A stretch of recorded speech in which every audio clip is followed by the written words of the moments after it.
Hey guys, what is going on? This is Wrestlelamia, back with another episode. Join us now as Wrestlelamia looks at the 19th January edition of the Blue brand, as well as the wildest wrestling news stories you need to know, including Seth Rollins' injury revealed, Seth set to address physical status on Raw, Cody Rhodes talks about rumored changes to Wrestlemania match against Roman Reigns, is Naomi free for the Royal Rumble, a shocking story on how R-Truth nearly lost his leg after surgery, and more. As always, we won't recap the matches, but look at the good, the bad, and the downright ugly. The good. RKO out of nowhere. It never gets old. Randy Orton was busy tonight delivering RKO after RKO to anyone who got in his way and anyone who looked like they needed one. Orton's match against Solo Sikoa was nothing special, particularly since Solo has been losing enough matches that wins over him are no longer surprising, but it was still good to see Orton dispense the Bloodline's enforcer with his legendary finisher. Throw in post-match RKOs on LA Knight and AJ Styles, and Orton's momentum meter quickly rose for his piece de la resistance,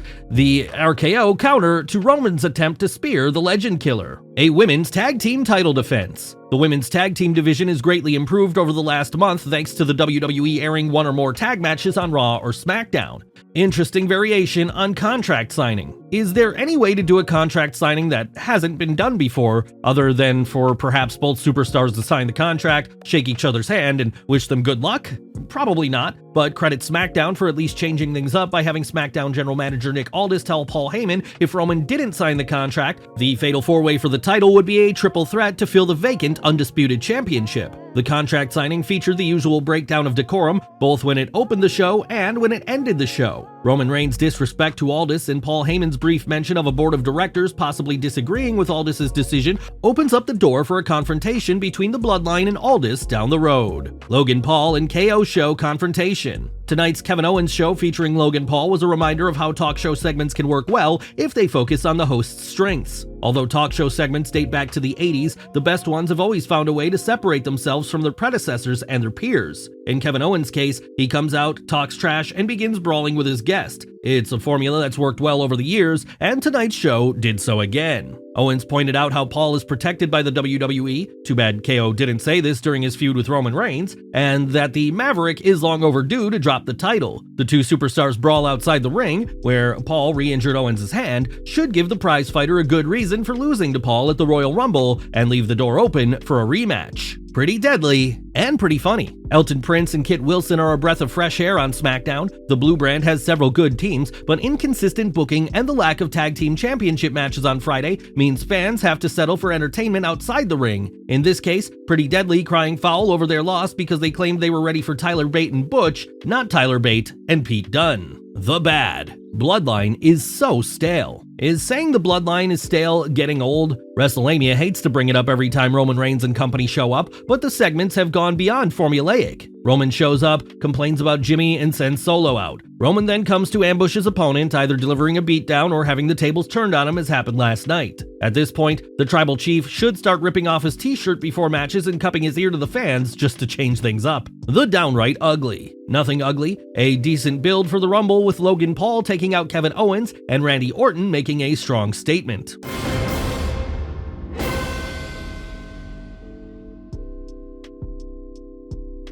Seth Rollins reportedly has torn MCL and meniscus injury. Topping today's news is a report that Seth Rollins has suffered a torn MCL and a partially torn meniscus. Fightful Select is reporting, unfortunately the word in WWE and sources near Rollins are that he sustained a torn MCL and a partially torn meniscus. The report added that it's unknown if surgery is necessary to repair it. There are different degrees of severity for a torn MCL, and Rollins may be able to work through it. If our next story is accurate, fans could soon find out what Seth's status is, along with the status of the World Heavyweight Championship. Rumor, Seth Rollins will address health status on Raw. While we don't know whether Seth Rollins is injured, nothing has been confirmed by WWE or Rollins, WrestleVotes is reporting that Rollins will discuss his status on this week's Raw. I'm told the plan as of now is for Seth Rollins to address his health and future as World Heavyweight Champion this Monday night on Raw. While we don't know Seth's status or what news will be disclosed this Monday, Wrestlemania sends its best to Seth Rollins. Cody Rhodes addresses fans about WrestleMania 40 rumors. Looks like Cody Rhodes addressed the elephant in the room, his status at WrestleMania 40 following rumors that the WWE plans to book The Rock versus Roman Reigns instead of Cody versus Roman Reigns. The American Nightmare addressed fans attending last night's Smackdown about the rumors going around. Wrestling News' Angel Aramboles summed up Cody's chat. Cody didn't say Roman Reigns or The Rock by name, but it was obvious that he was talking about that rumored match.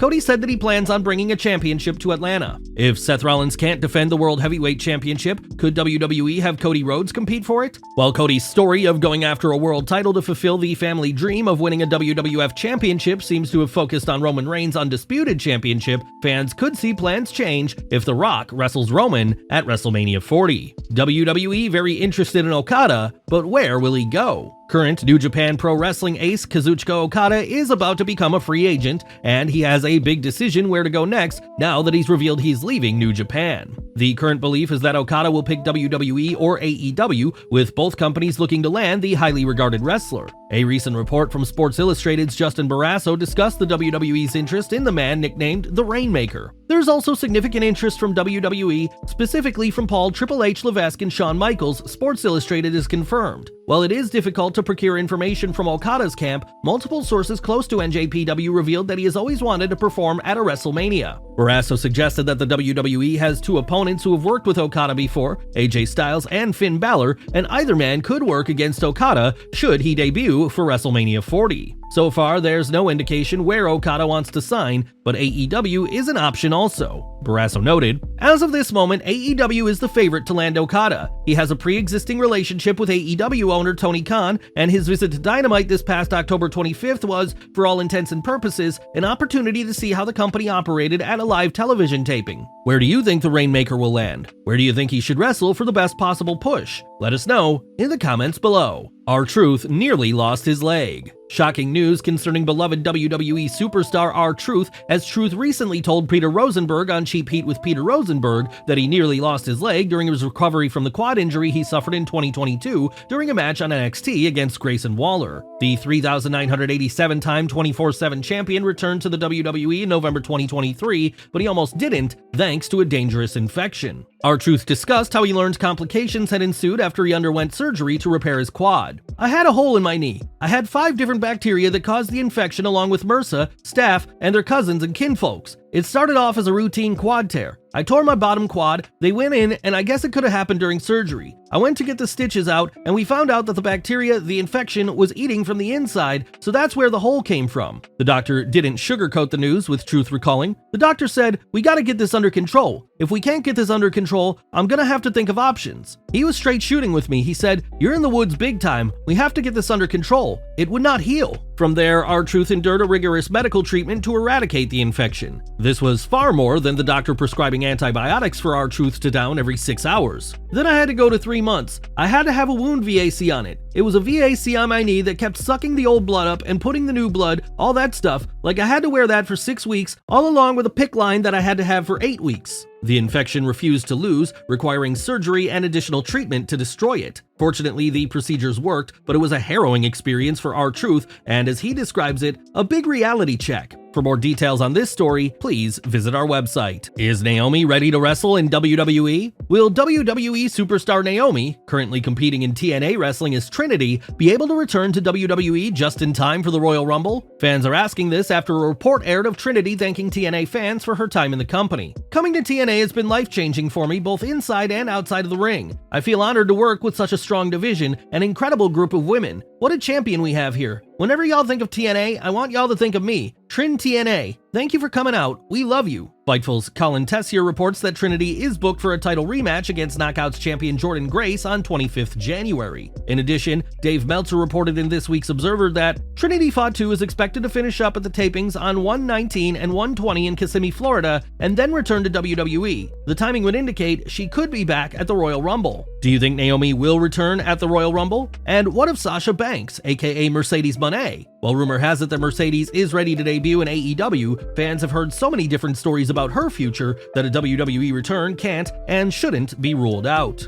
WWE Universe dumping on Gable Steveson? Last but not least, a report from the 19th January Smackdown suggests the WWE Universe haven't warmed up to Gable Steveson. According to a tweet from WrestleOps, I'm told Gable Steveson wore an Atlanta Hawks jersey in front of the Atlanta crowd and got loud boos as a result during tonight's Smackdown dark match. You may recall Steveson received a less than warm welcome during his appearances in NXT. Why do you think fans are booing the Olympic gold medalist, and how will WWE handle things? Well guys, there you have it, Wrestlemania's look at the 19th January edition of Smackdown, as well as the wildest news, stories, and rumors you need to know in wrestling. Be sure to leave your comments, and don't forget to subscribe to our channel, follow us on Instagram and Twitter, and I'll see you next time for some more wrestling content.